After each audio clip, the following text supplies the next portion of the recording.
Hoje, então, nós iremos começar a apostila, volume 3. Semana passada nós encerramos a apostila, volume 2. E a apostila, volume 3, ela já vai começar a falar para nós com o espaço rural no continente da África e no continente da América. Nós vamos ver que esses tipos de agricultura que vão ter nos dois continentes, eles vão ser muito parecidos. Porém, algumas técnicas vão ser diferentes. Nós vamos entender por que um continente conseguiu desenvolver um tipo de técnica e outro não. Vamos lá. Lá na página 3, nós temos espaço rural. Quando nós falamos de espaço rural, a professora falava para vocês lá no terceiro, quarto ano, espaço rural, aí vocês diziam que é tudo que vai nos remeter à natureza, tudo que vai nos remeter ao campo, ao rural. E a cidade vai ser tudo oposto. O ser humano, ele sempre teve uma relação com o campo muito íntima. Quando eu falo que ele tem uma relação muito íntima com o campo, estou falando que o homem ele conseguiu extrair do campo tudo o que ele precisava para ele se desenvolver. Ou seja, tudo que ele precisava para deixar principalmente o papel principal do ser humano em todo esse processo foi ele deixar de ser nômade para virar sedentário. A partir desse momento, ele começa a aprender a viver em sociedade e ele começa também a entender as relações que temos. Vamos lá. Quando a gente fala de espaço rural, nós sabemos que o espaço rural está ligado principalmente à agricultura, pecuária, extrativismo. Esses três pilares, podemos dizer assim, do setor rural, de um modo geral, ele vai ter as suas características. Às vezes, o modelo pecuário que é produzido em uma região não era produzido em outra. Às vezes, uma técnica agrícola que é desenvolvida em uma área não é em outra. Por quê? Aí nós temos fatores climáticos, nós temos fatores de solo, nós temos condições de chuva, uma área onde não chove muito, então não dá para ter um tipo de técnica, às vezes não dá para plantar um tipo de cultura. Então, eles vão se adaptando a algumas regiões. Outro fator que também vai ajudar nós a monitorar e a entender essas relações é o conhecimento dos povos. O conhecimento que alguns povos têm. Pessoal, vou desligar porque tem gente que está com o microfone ligado. Então, vou desligar de todo mundo. Nós sabemos que nós temos alguns povos que vão ajudar nesse processo, que estiveram nesse processo inteiro um modelo que conseguiu suprir todas as necessidades. Se nós pegarmos lá as primeiras comunidades, nós vamos ver que eram muito arcaicas, não tinha uma hierarquia, e o modelo como era gerida a comunidade era muito deficitário. Hoje em dia, não. Hoje em dia, nós já temos, onde passou por uma série de processos que para ele ter um bom rendimento no setor da agricultura, ele não vai precisar, muitas vezes, viver em comunidade, ou uma comunidade muito grande. Pode ser uma comunidade menor.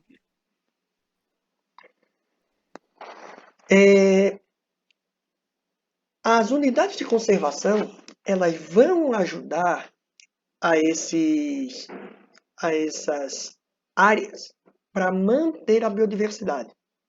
Mas nós sabemos muitas vezes que essas unidades de conservação, elas são alvo dos grandes produtores.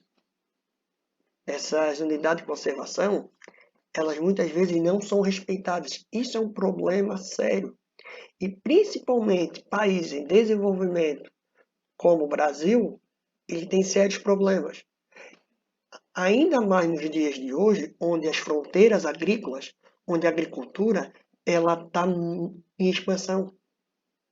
Isso vai começar a fazer uma pressão tão grande nos órgãos competentes para liberar a plantação e o aumento da produtividade, que vai fazer com que algumas áreas elas sejam colocadas à disposição para essa produção.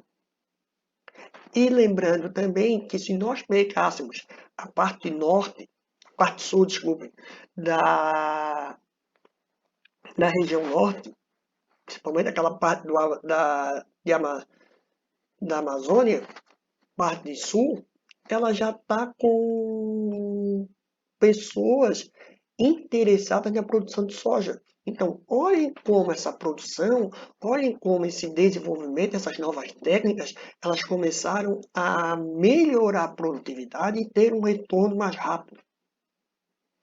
E junto com esse conhecimento dos povos milenares, povos antigos, nós temos os chamados transhumantes. O que são transhumantes? Transhumantes são nômades, caçadores e coletores. São pequenos grupos que eles só caçam e pescam, somente para subsistência. Esses grupos estão ficando cada vez menores. Por quê? Porque a mudança no campo está sendo tão grande que esses pequenos grupos daqui a pouco não irão mais existir. Em alguns lugares,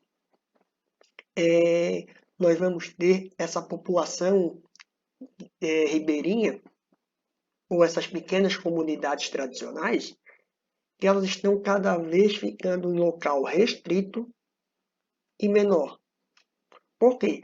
Por causa da grande produção da agricultura, faz com que uma área que era demarcada, aí entre as unidades de conservação, elas começam a ficar cada vez menores. E esse tamanho dele vai fazer com que muitas vezes seja tão pequeno para eles que essas populações vão desaparecer. Elas, por algum momento, elas irão desaparecer devido ao quê? Devido ao movimento que essas grandes empresas, esses grandes produtores estão tendo na área. Aí ali na página 3, nós temos duas imagens ali de uma área rural ocupada por indígenas e a outra um pastor. Ele tem ainda na tradição aquele jeito milenar que ele adquiriu dos pais, dos avós dele. Um jeito simples, um jeito de cuidar muito bem da terra. Que com o passar do tempo isso começa a diminuir. E na página 4, nós temos a chamada agricultura itinerante.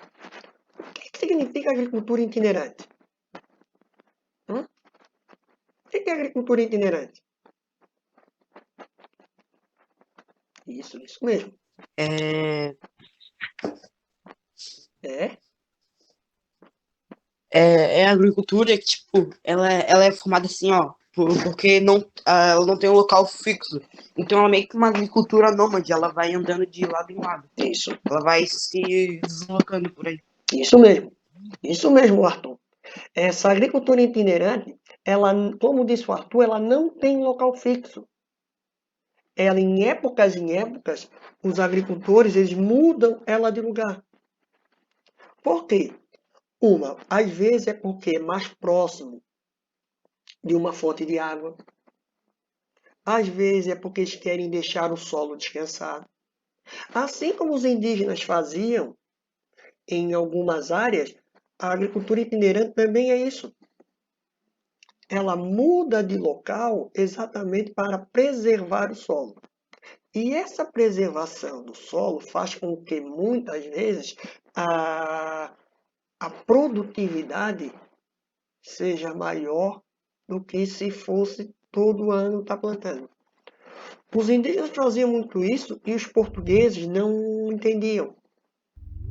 Por que, que o indígena ele não pega a propriedade dele e não planta tudo, deixa vazar um pedaço?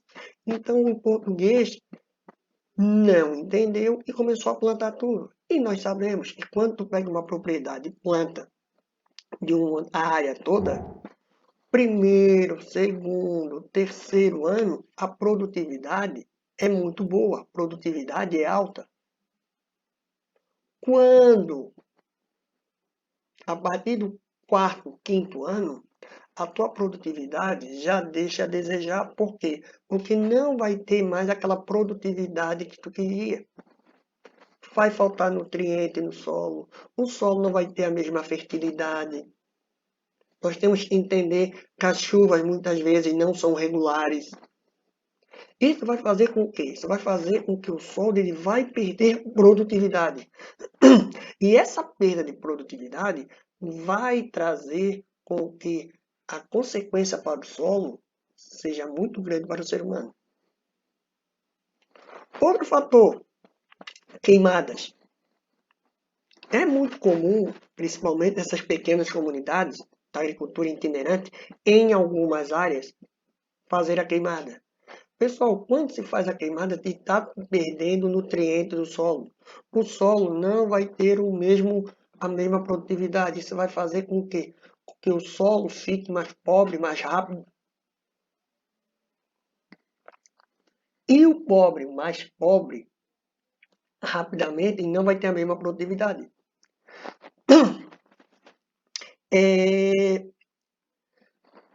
Com o passar do tempo, esse desenvolvimento da agricultura, ele passou por algumas fases até chegar nos dias de hoje.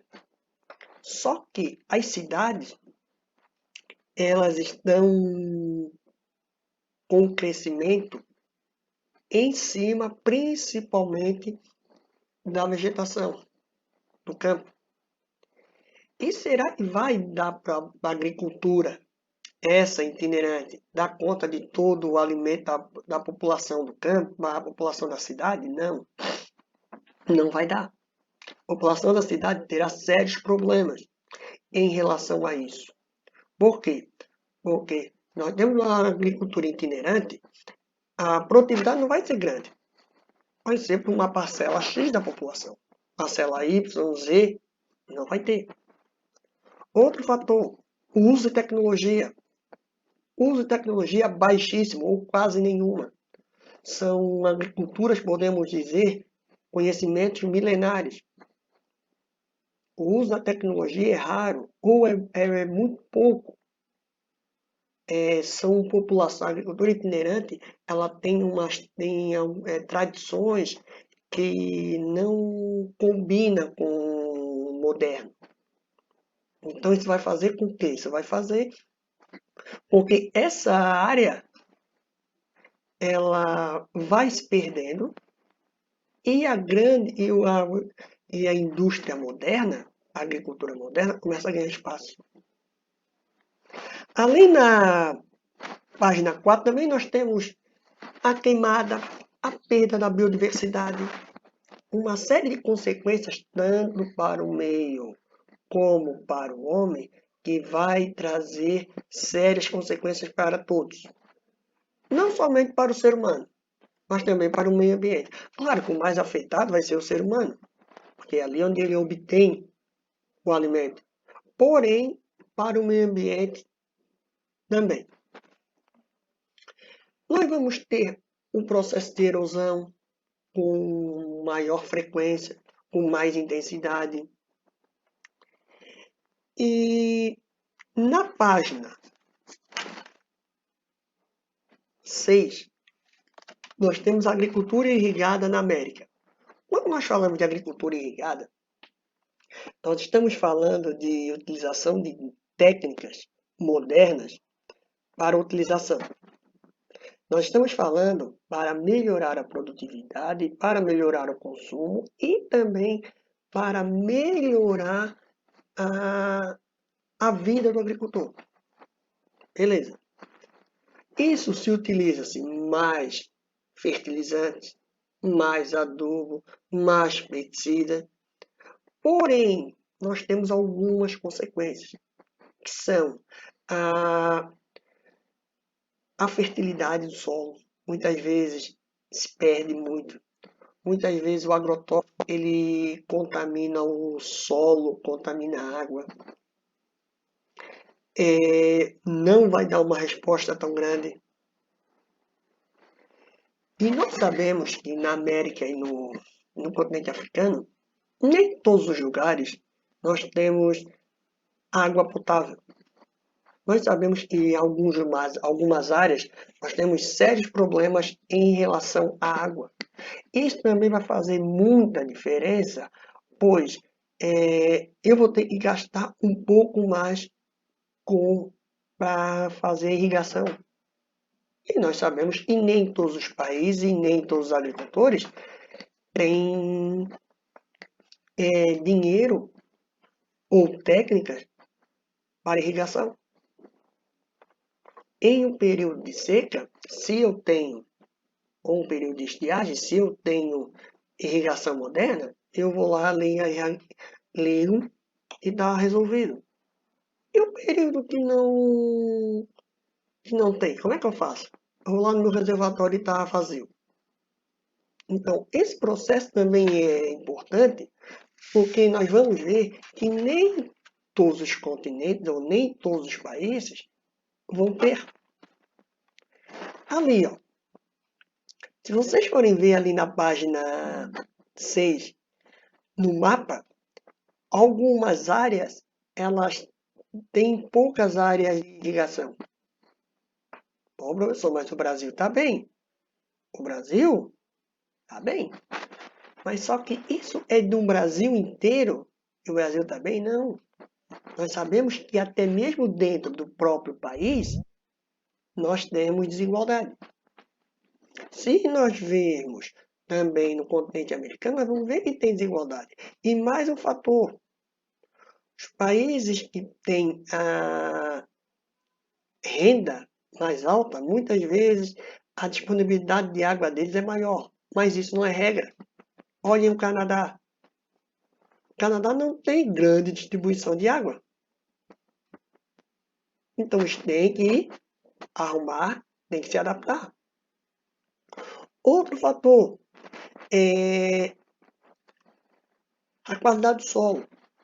Se eu tenho um projeto de irrigação bom para o meu país ou para a minha agricultura, o meu solo vai ter melhores produtividade do que outros.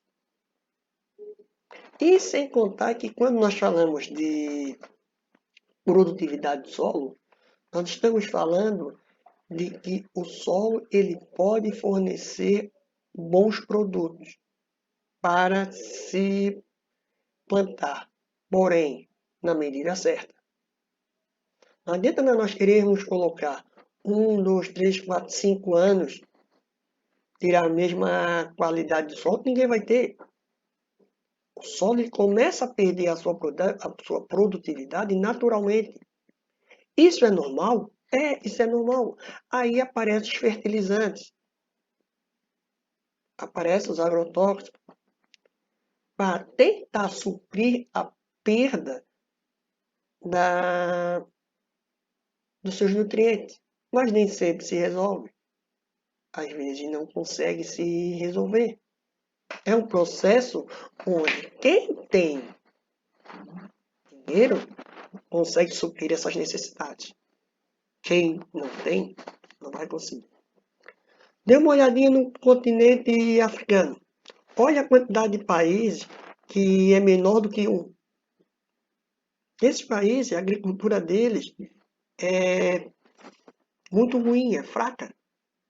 Mas não é porque eles querem. É porque É por causa da qualidade do solo. Não tem chuva, chove pouco, a umidade ali é pouca. O agricultor vai sofrer muito com essa região. E é por isso que muitos abandonam suas áreas e vão para outras áreas. Por quê? Porque não adianta nós estar tentando ali, porque não tem uma garantia. Pessoal, quando nós falamos de agricultura, nós não temos uma garantia. Nós temos uma perspectiva. Os agricultores muitas vezes vão lá, pegam os índices e vejam os índices pluviométricos e eles sabem, ó, tem que chover até tal mês para me ter uma garantia. Se na agricultura dele ele tiver irrigação, beleza. Chovendo ou não chovendo, eu vou ter.